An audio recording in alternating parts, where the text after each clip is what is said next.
பெருமாளுக்கு மிகவும் உகந்த புரட்டாசி மாதத்தின் முக்கியத்துவம் அனைவருக்கும் தெரிந்ததே.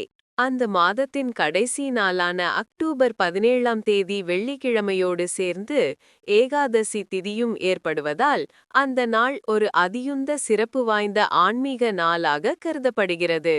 இந்நாளில் பெருமாளையும் மகாலட்சுமி தாயாரையும் ஒரே நேரத்தில் வழிபடக்கூடிய அரிய வாய்ப்பு உண்டாகிறது.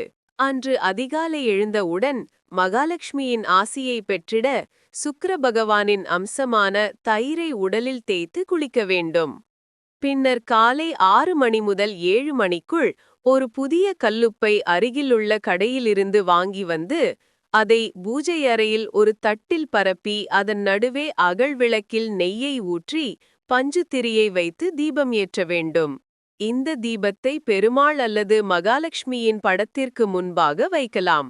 இதற்கு பிறகு பெருமாளுக்கு பிரியமான தூய துளசி தீர்த்தத்தை தயார் செய்து வைக்க வேண்டும்.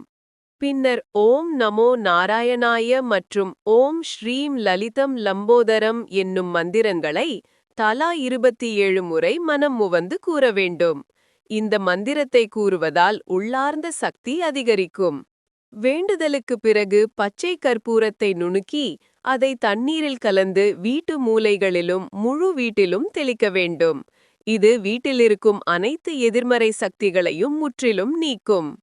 நெய்வேத்தியமாக பெருமாளுக்கு நெல்லிக்காயோ அல்லது சர்க்கரை பொங்கலோ சமர்ப்பிக்கலாம்.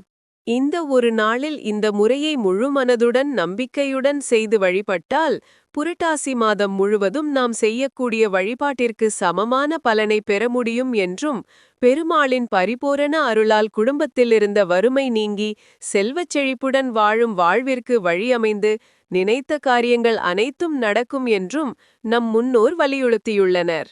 பரிகாரங்கள் எல்லாம் நாம் செய்கின்ற செயல்களுக்கு துணைதானே தவிர அதுவே தீர்வல்ல.